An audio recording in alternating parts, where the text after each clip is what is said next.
Well, good evening, everyone, and welcome to this online WES talk organised by John Wesley's New Room in Bristol in partnership with the Methodist Church's Learning Network Southwest. John Wesley's New Room is the oldest Methodist building in the world.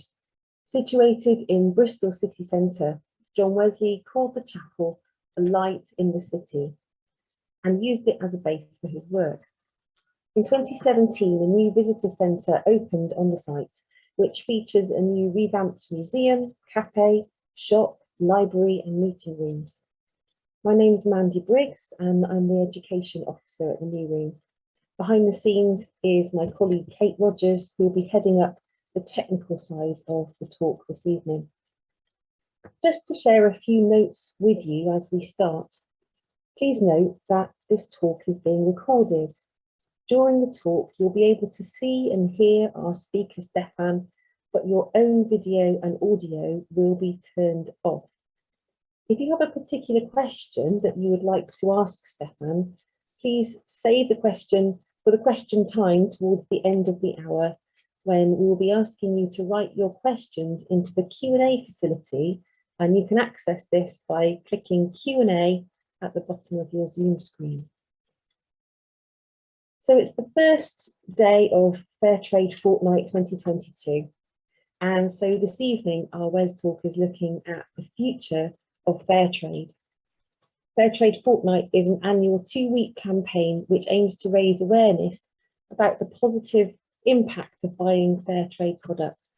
Buying Fairtrade is a simple yet impactful choice that people make, or people can make, to support farmers and workers in low-income countries. Over the last 2 years, we've been really aware of the challenges that the world has faced due to the pandemic. But there are other deeper challenges as well, the biggest one being climate change and the effect on farmers and communities. How are these challenges being tackled? So with these thoughts in mind, I'd like to say welcome to Stefan Donnelly from the Fairtrade Foundation. Stefan is part of the campaigns team at the Fairtrade Foundation, and over the past 3 years in his role, he's set up some of the petitions that you might have signed, written many of the emails you may have read, and organised various events that you may have attended. Stefan, we're extremely grateful to you for joining us, because we know that Fairtrade Fortnight is an extremely busy time, and we know that there are other events happening as well. We're really looking forward to you sharing with us a little this evening about the focus of this year's Fairtrade Fortnight and what the future holds for Fairtrade. Don't forget that if you are an attendee, you'll have a chance to ask questions after Stefan's talk by using the Q&A button. So Stefan, welcome. Good to see you. I am still loving the banana coloured walls, and over to you. Yes, thanks very much, Mandy. Thanks for that introduction, and thanks very much to everyone for joining tonight. As yeah, you're right, Fairtrade Fortnight, there's lots of stuff happening, and there's lots of other stuff happening you could be doing tonight. So I'm very glad you've chosen to listen to me for a little bit of it. And as Mandy said, yes, lots of time to ask questions afterwards. I think it'd be good to have a bit of a discussion. Yeah, as Mandy said, unfortunately, I'm not in the New Room this evening, but thanks very much for everyone at John Wesley's New Room for inviting me to this WES Talks thing. I am actually in our Fairtrade Foundation office. We've spent a lot of time working from home the past 2 years, so it's good to be back here as well. And yeah, Mandy was right, this is our bananas meeting room, so I'll give you a quick preview of that. So if you do hear any rustling, that's just the bananas in the air conditioning, which is not something I'd expect to say in my career a few years ago. So yes, tonight I'll talk a bit about the future of Fairtrade, which is the title of this presentation, and look forward to your questions on that. Obviously, there's a lot I could say about the future of Fairtrade, so I'll mainly be focusing on one aspect of that, and certainly the immediate future of Fairtrade and this Fairtrade Fortnight, which is the impact of climate change on producers and what we can do as a global and local Fairtrade community to support their campaign for climate justice. So I'll start this evening just by running through a couple of slides, which I hope summarise a few of those points. Yeah. And yeah, I should say, I think Mandy introduced me well, but I'm Stefan Donnelly. I work in our campaigns team here at the Fairtrade Foundation.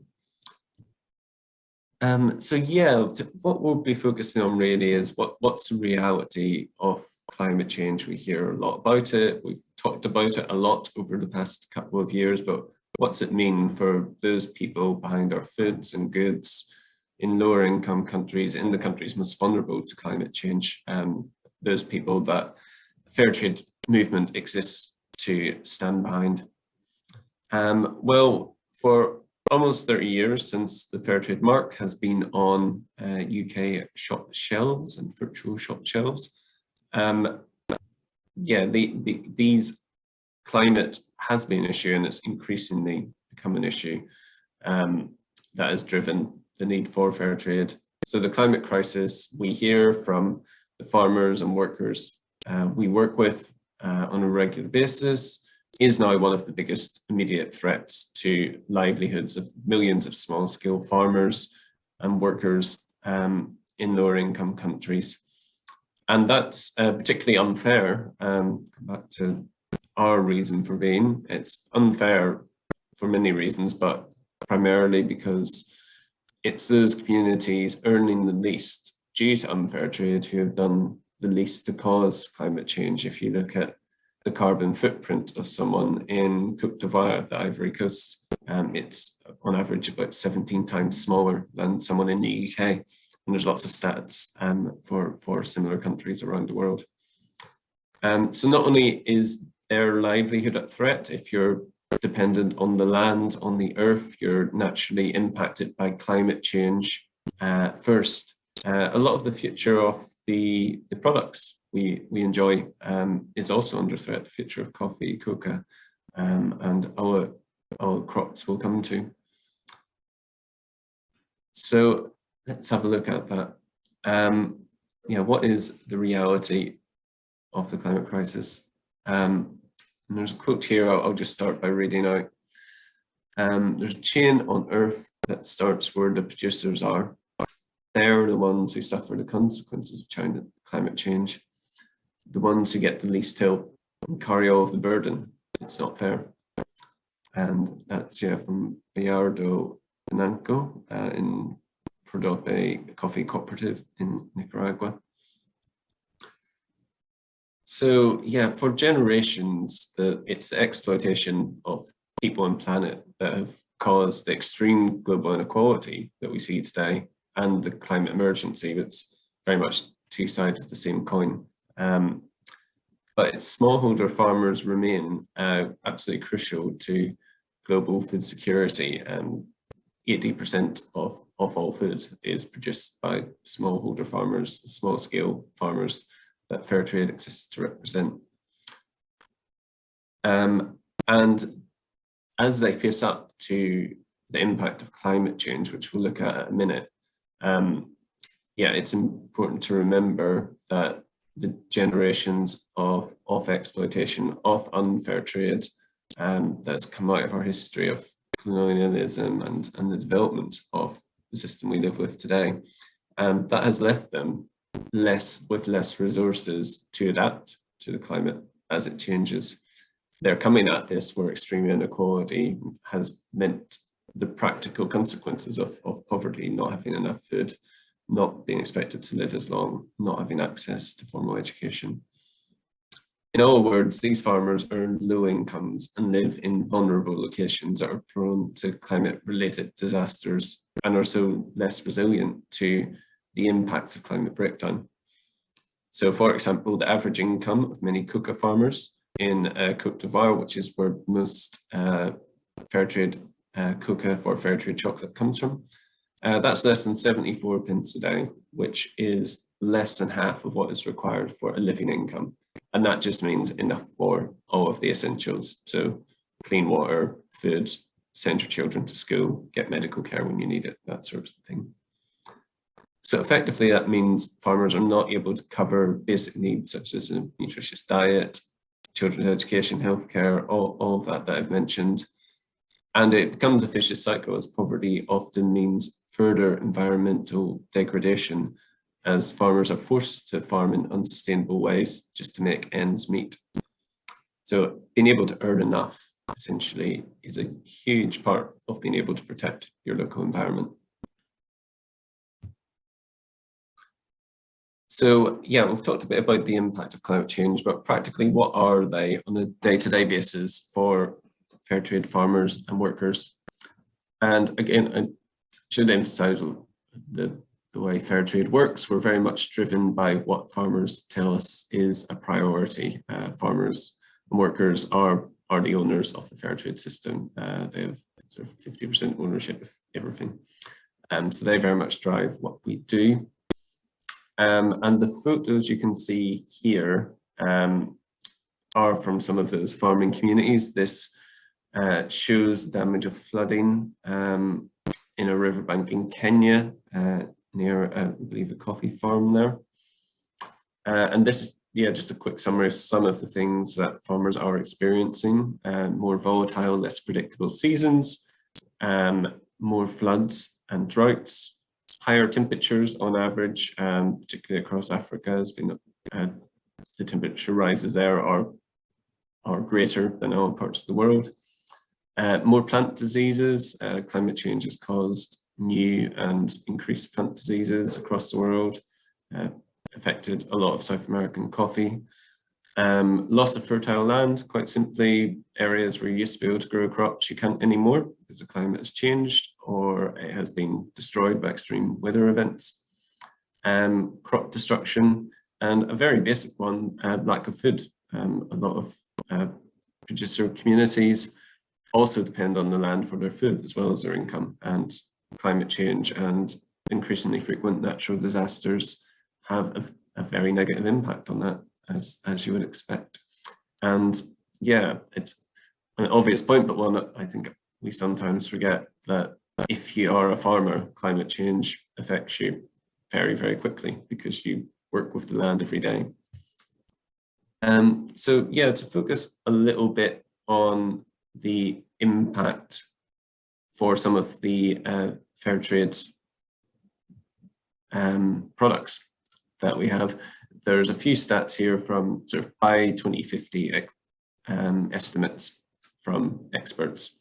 So by 2050, as much as 50% of the global surface area currently used for coffee farming may no longer be suitable.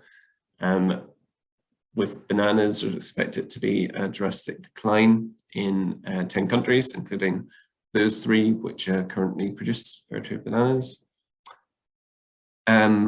And yet, similarly in Ghana and Cote d'Ivoire, that produce over half of the world's coca, many of those areas are going to become too hot to grow the crop. And that can again lead to negative outcomes of forcing farmers to clear new lands to continue farming coca because their current lands are no longer usable.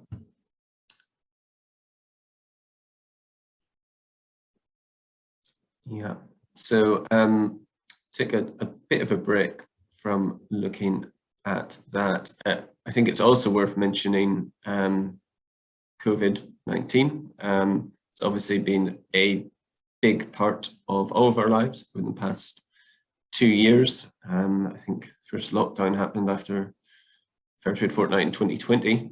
So it feels like it's been a very long time, and Fairtrade farmers have certainly been impacted by that as well.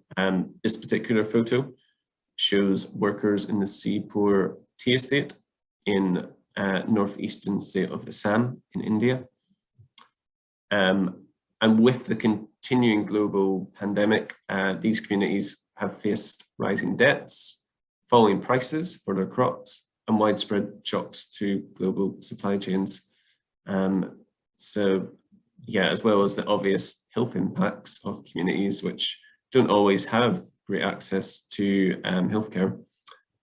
There's the impacts of markets, just there not being as much demand for things like Fairtrade flowers, for example. Lockdowns, meaning that they aren't able to work the impact has been huge, and there's not always been the sort of state support that we enjoy here. Yeah, and these have been huge challenges alongside already low incomes, and it means these communities are unable to invest in ways to adapt to that the impact of climate change as much as they would like. Okay, so I'm going to we'll have a look at a video in a moment actually, but I'm just going to tell you a little bit about, well, that's some of the very considerable problems, but how can Fairtrade be part of the solution? So these pictures show Alice Jepto and Mika Torres, who are farmers coffee farmers in Kuriko in Kenya. So choosing fair trades, that really means choosing improvements in farmers' livelihoods. So giving them collective strength through their cooperatives. Fairtrade is always organised into small cooperative groups. That gives them more bargaining power, and crucially, it also gives them the protection of the Fairtrade minimum price. And you may know about this, so I'll keep it brief and I can answer more questions afterwards, but Fairtrade minimum price is essentially a safety net. So the price for a lot of the Fairtrade goods, coffee, cocoa, can be very volatile. So it can go up very quickly and go down very quickly. But when you choose Fairtrade, the farmer always has a protection of a minimum price, which is set at a level so it's not unsustainable for them to continue to work. So, for example, the Fairtrade minimum price at the moment is above the price for the market price for cocoa. So that's really important protection for the farmers who receive that. There's also the Fairtrade premium, which is extra money that the farmers control. So on top of the price they get, there's an extra cash payment that comes from the person buying that crop, if they want to put a Fairtrade label on it. And that is democratically decided how that is used by the farmers themselves as part of their cooperative. So they'll have votes and committees to decide that, and that can really be anything they choose. It can be invested back in the business to help that grow. It can be invested in the community to build schools, to improve access to drinking water. There's been a huge range of things over the years, but it's given to the farmers because we understand they know best how to use it. And frequently that is actually used on climate protection projects as well. So tree planting initiatives to make farms more sustainable, to protect crops there. Programs to protect that biodiversity and training, sort of upskilling workers and community members in environmental protection measures and climate change adaptation measures. Okay.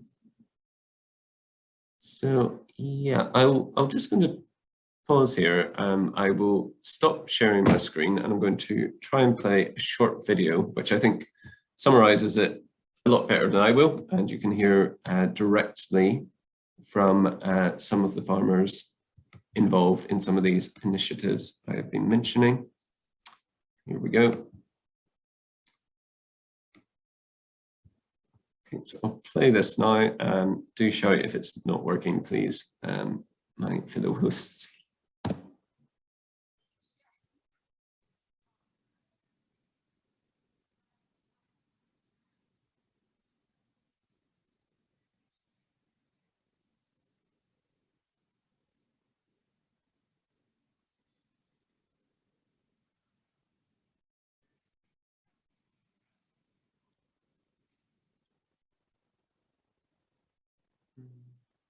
So okay, just check if that's working. No sound. Okay. Yeah, sorry about that. I think I did something wrong.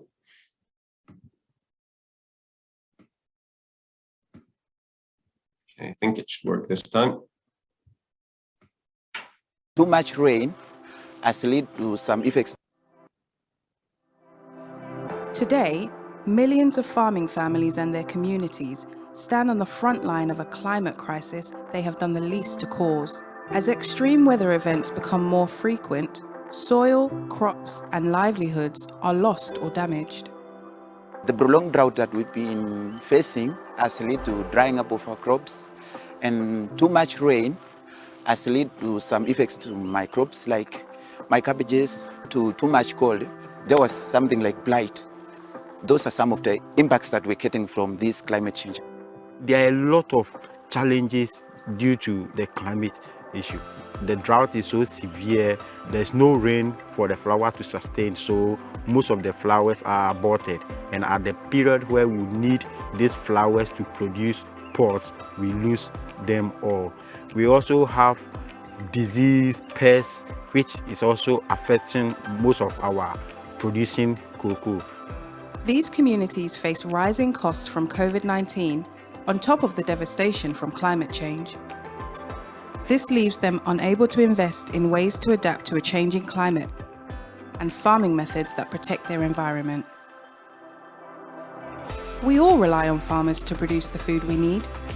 80% of the world's food comes from 500 million family farms.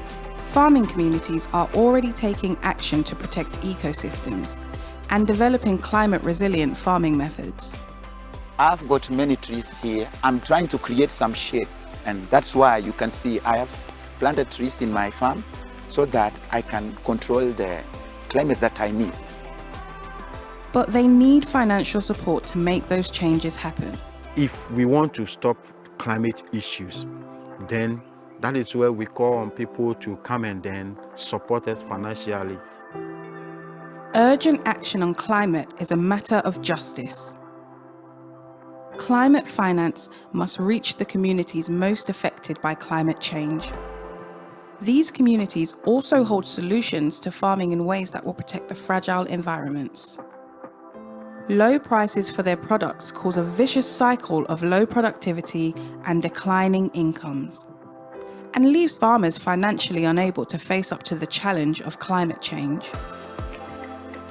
Farmers struggle to cover their basic needs, food, education, and healthcare, let alone to pay for ways to adapt or to protect their harvests from extreme weather. Fairtrade works with producers to strengthen their ability to face climate challenges with resources, training, and knowledge. We can support the farmers to manage climate change. Number one, by raising awareness. Number two, giving them training on good agricultural practices that will help to increase their coffee production. Number three, supporting them with alternative income generating activities so that they can have more than one income stream. Our trading system is weighted against low-income farmers. Now more than ever, they need fair pay, fair prices, and fairer trading practices. Your choices make a difference. Choose fair trade. Support farmers fighting the climate crisis.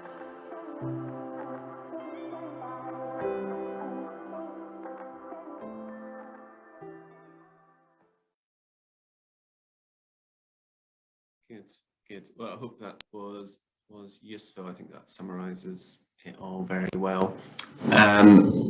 So I will skip through this a little bit as we're coming to the end of my half an hour, and I'd like to hear from you guys a bit more.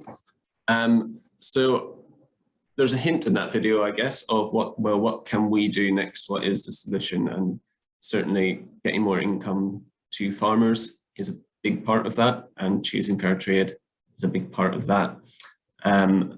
But let's take a step back and have a look at some of the context, I suppose. So in 2021, looking back, a lot of the climate action and climate activism was focused around COP26. We had that big UN climate summit in Glasgow. And they were certainly opportunities for progress. There was certainly a lot of action from the Fairtrade movement around that. You can see Bismarck, who you saw in that video there, who is a cocoa farmer in Ghana, actually came and spoke very powerfully at COP26, joined panels with a lot of world leaders, met a lot of important politicians, which was great. You can see there was also a global petition in support of farmers and workers. So 1.8 million farmers and workers signed a joint letter to the world leaders calling for be fair, challenging them, I should say, to be fair with their climate promise. So to deliver something that allows the farmers and workers to invest in those sustainable technologies that Bismarck and Mika were talking about in that video. Yeah, and we also saw those events happening at COP26, you can see on the bottom. And I should say as well, ahead of COP26, Fairtrade community groups got involved in something called Great Big Green Week, which brought together lots of different charities and environmental campaign groups and climate protection groups across the UK to share the sort of joint ambition of a better deal on climate than was currently on the table. And yeah, lots of Fairtrade towns got involved in that. Fairtrade town, if you don't know about it, is just a town that comes together to have a commitment for Fairtrade. I'm pretty sure Bristol is a Fairtrade city. We can talk a bit about that. So what happened at COP26? I think Mary Kimwa, who was a Fairtrade flower producer who acted as the sort of lead of Fairtrade's global delegation at COP26, summed it up quite well. It was a frustrating conclusion to a summit filled with hope. We had lots of producers coming to Glasgow, and yeah, worth making the point, they can only do that, they only got their voices heard because around the world people choose to support and buy Fairtrade. And that provided a lot of hope, but I think most people would agree that the final deal did fall short of what was really needed. That being said, there were actually promises made by the UK government and others to deliver and fund some of those climate programs that the farmers we've seen there, Bismarck and Mika and others, are already doing and already pioneering. And if they get that funding, that can be scaled up and make a really huge difference to the communities they live in, and also globally in the global joint effort to take on climate change. So this Fairtrade Fortnight, if you do get my emails, one of the things I would suggest that you might like to do today is to email your MP to demand urgent delivery of that climate funding. So the funding's now been promised. They've said, yes, it is for these sort of initiatives, the grassroots knowledge sharing that Fairtrade farmers are already pioneering. But our question always has to be, well, when and how can this be accessed? Because as we've seen, it really is an urgent matter. It can't be in 5 years' time. It can't be really difficult for smallholder farmers to actually access and use it. And crucially, the government and decision makers need to start respecting those small scale farmers who deal with climate change every day. They understand what needs to be done, often a lot better than some policymakers sitting in Glasgow, but they do need to have that funding. That's right now, unfair trade denies them access to the money they need to invest in large scale tree planting processes, in biodiversity training, in setting up those training programs to spread the word throughout their communities. So yeah, in short, you can do that. Absolutely crucial as well to buy Fairtrade, because that's one thing completely within our control, what we choose to buy. We can try and convince MPs, we can try and change the world, but we definitely can actually choose Fairtrade. Throughout, this is thankfully doing this on the first day of Fairtrade Fortnight, so there's now 13 days of Fairtrade Fortnight you can go and get involved in. Check the festival website, I'll put that in the chat to go check that out. There's, I think, about 40 different events going on online, probably lots of events in your local area as well. So do check that out. If you do want to get involved in Fairtrade community groups, that's always fun as well, and a very worthwhile thing to do.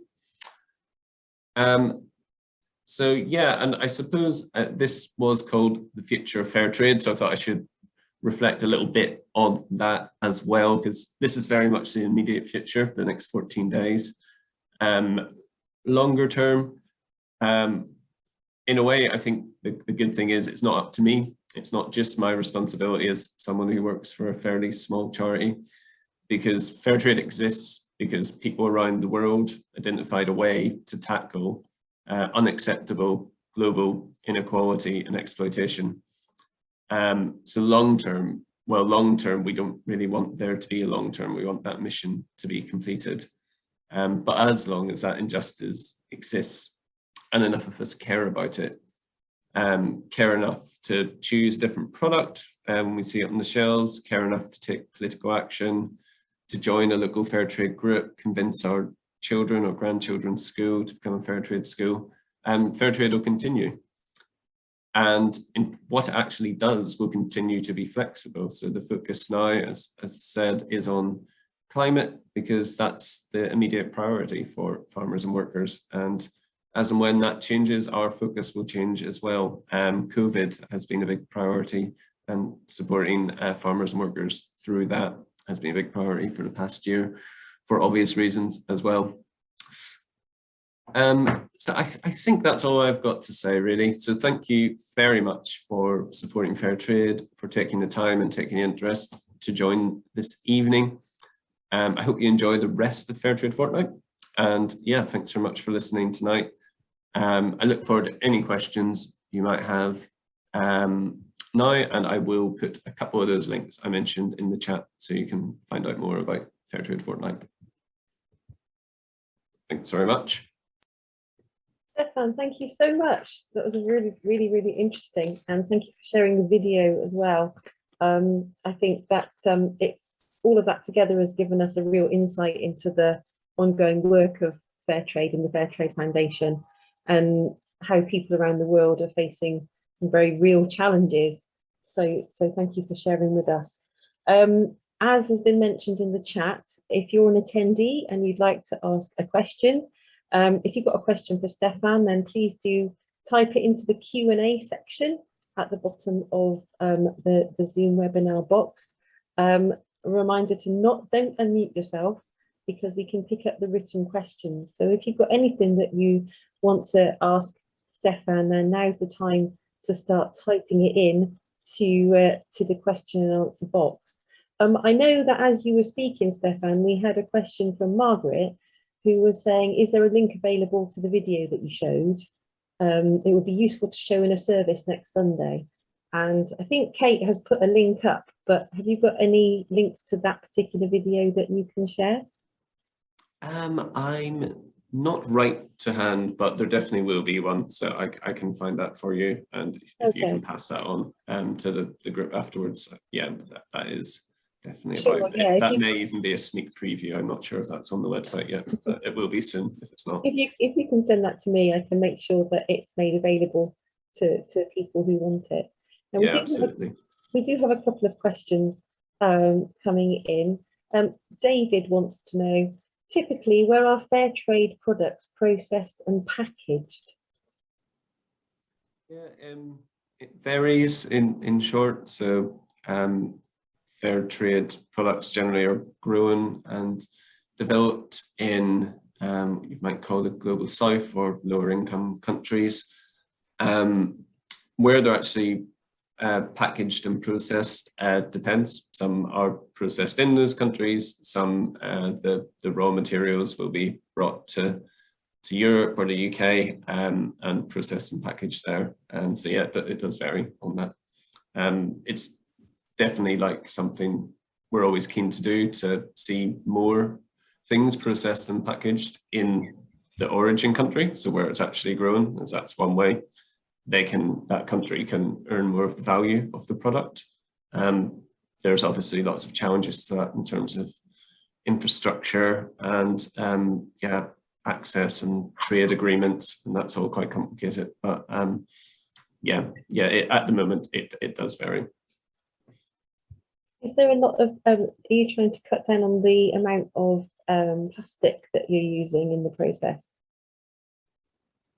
Sorry, didn't quite catch it. Oh, sorry.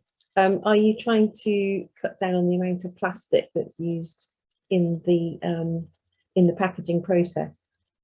Yeah, the actual packaging is a decision for usually retailers or the people that make it. So the Fairtrade standards will have, there's a lot of environmental protections in there about the way the product is actually grown and produced, and how, you know, there's preventing excess water waste, preventing pollution, banning the use of pesticides, that sort of stuff. But when it comes to actual packaging, because that's typically done by, you know, the big supermarkets or the company making it, but that is their decision on plastic. Sure, how stuff is packaged. We've also got a question from, I'm sorry, I don't know their name. The title is LN4. Hello, LN4. Are there any problems with access to shipping for fair trade producers? I'm guessing big companies have more clout when there are shipping issues. And I suppose we've all seen the news stories about the problems with transporting things around the world at the moment. Oh, right, sorry. I've just had a message say this is from Wendy, who is LN4. Are there any problems with access to shipping for fair trade producers? And yes, in short, I'm not sure sort of how much worse or different it is compared to conventional trade producers, but I know there have been problems with fair trade producers. Yeah, as you've probably seen on the news, being unable to get their, oh, my lights just went off in my office. But yeah, there have been problems with fair trade just being unable to just get their product onto ships. Access to shipping containers, particularly during COVID restrictions, having enough people to get your coffee beans on to a lorry to get them to a port. The combination of the pandemic and this lack of shipping containers has definitely affected a lot of fair trade producers as well. Do you think this will lead to fair trade products, say in this country, the prices rising on those products? I don't really know if there's a direct connection between those two. I don't believe there's been sort of significant price rises. And there certainly wouldn't be anything particular. So if the coffee price goes up, that should go up for all coffees, not just fair trade coffee. That's the way that minimum price works. If the price goes up, the market price goes up, fair trade producers will get the higher market price. They won't be stuck at the minimum price.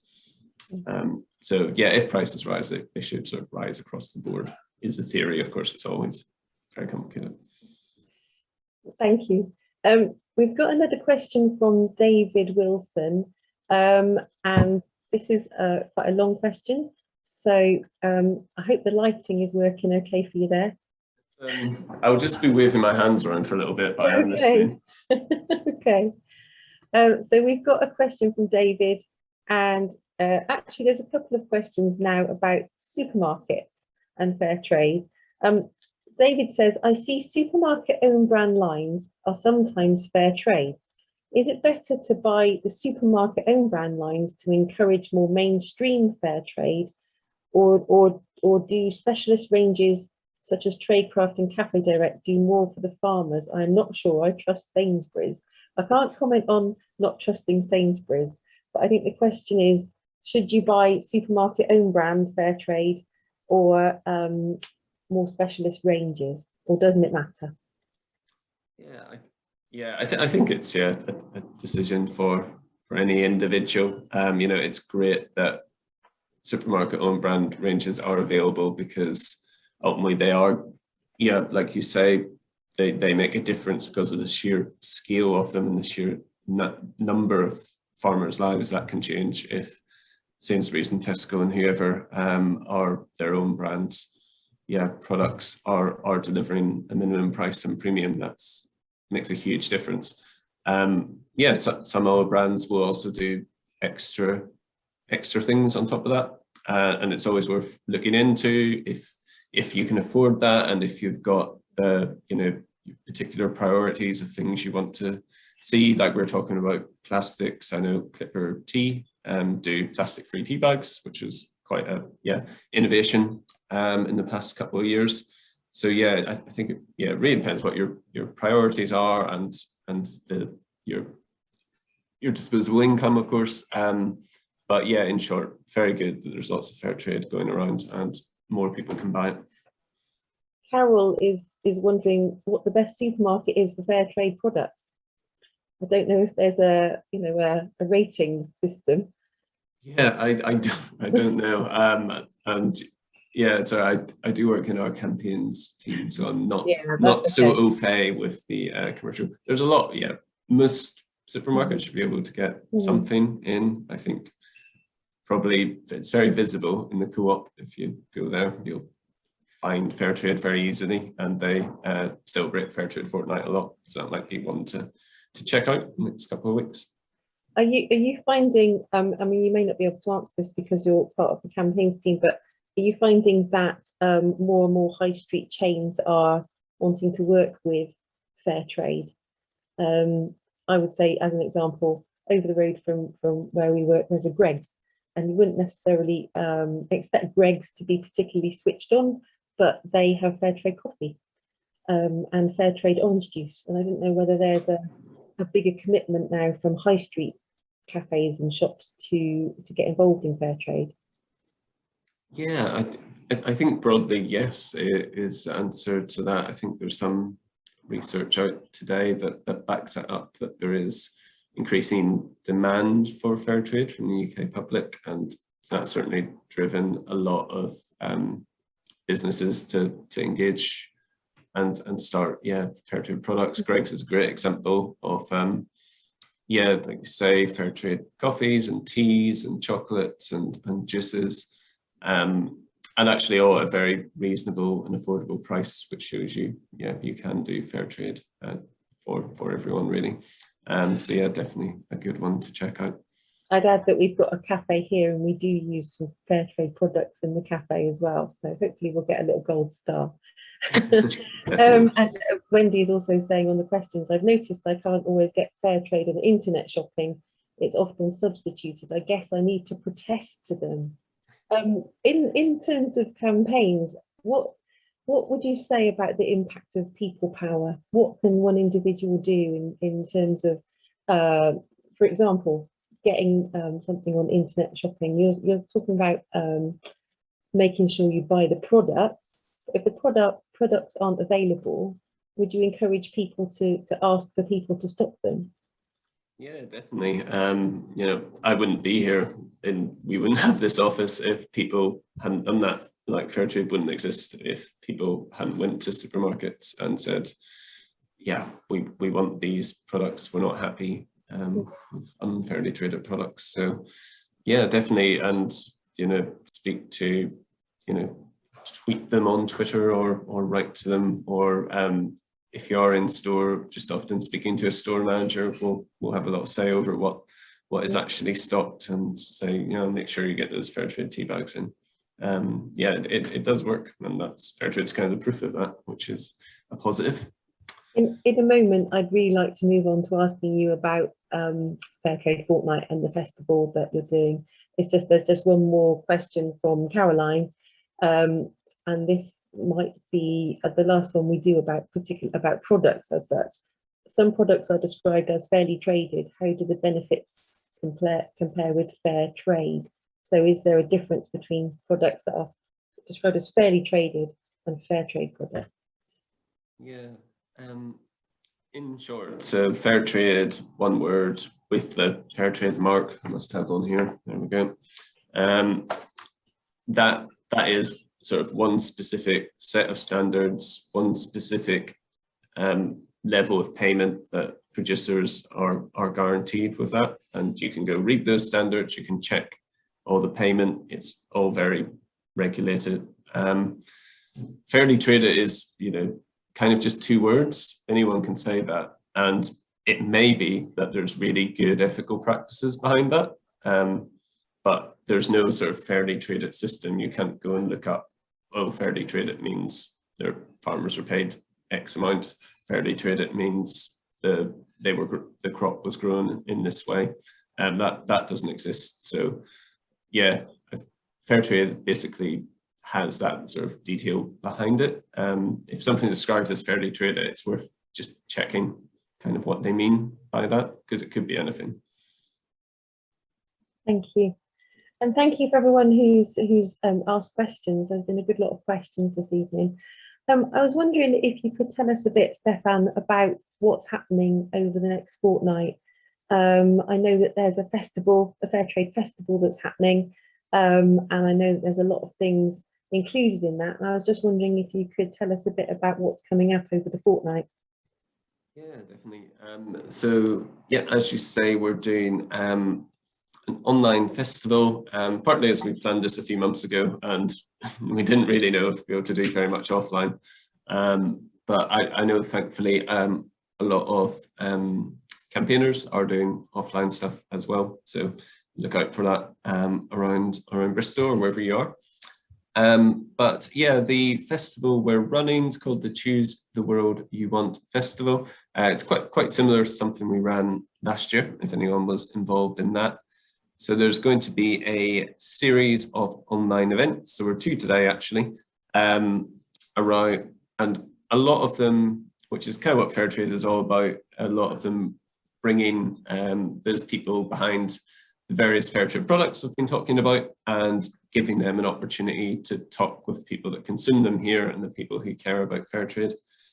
So today we had, and you can watch everything back, it's all going to be recorded on the website. So yeah, don't worry about missing it. But today we've had a Q&A session with a cocoa farmer in Ghana and a coffee farmer in Peru, with our CEO hosting that. This evening, right now, maybe just finished, there's a film screening and a Q&A with a film called Farmers Fighting the Global Crisis, with a coffee farmer in Kenya called Caroline.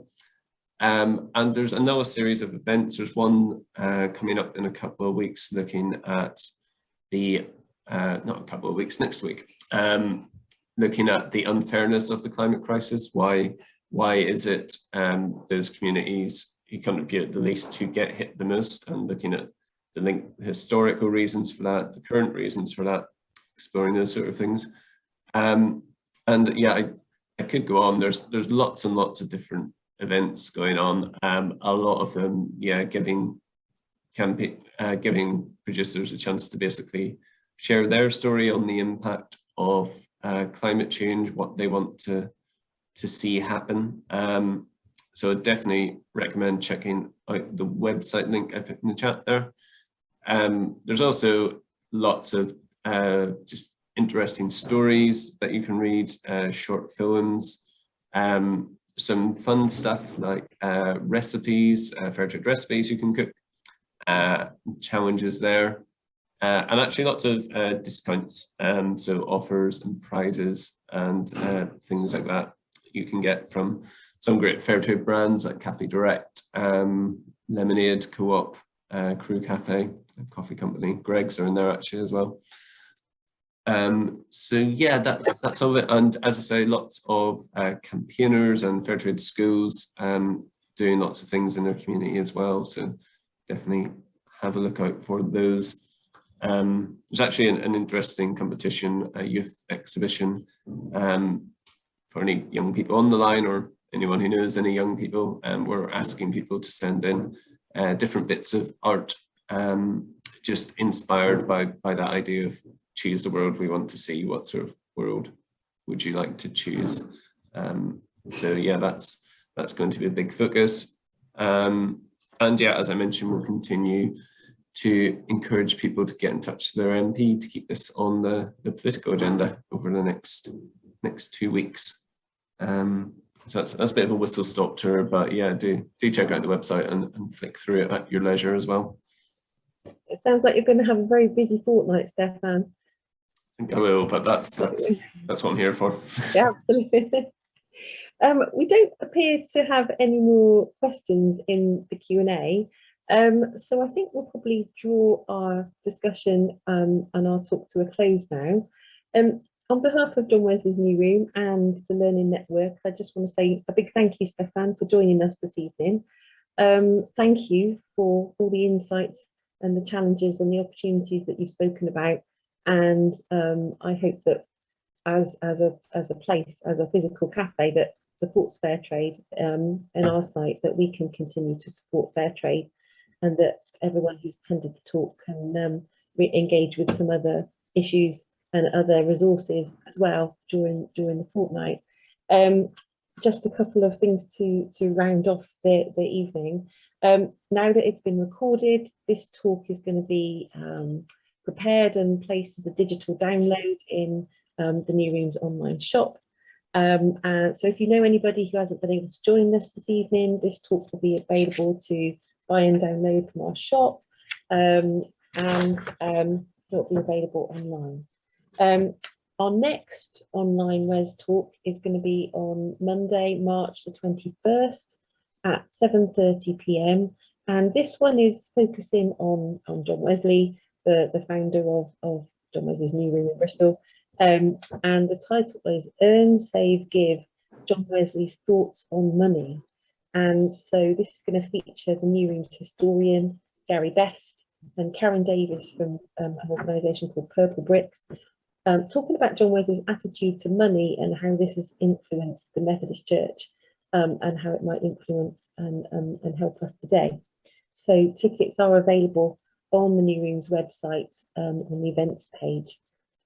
The New Room Museum is also open for visits now and specially led tours, so that you can come to site if you're able and discover more about how John Wesley's words and actions empowered individuals and included themes of social justice and action. So there is a link, I think, in the chat now where you can find out more. I'd like to thank all the attendees for coming this evening. Thank you. Please do click leave if you are an attendee now, and Stefan, please could you stay on the screen for a few moments just so we can wrap up everything. But thank you everyone for coming to this WES talk this evening. Thank you.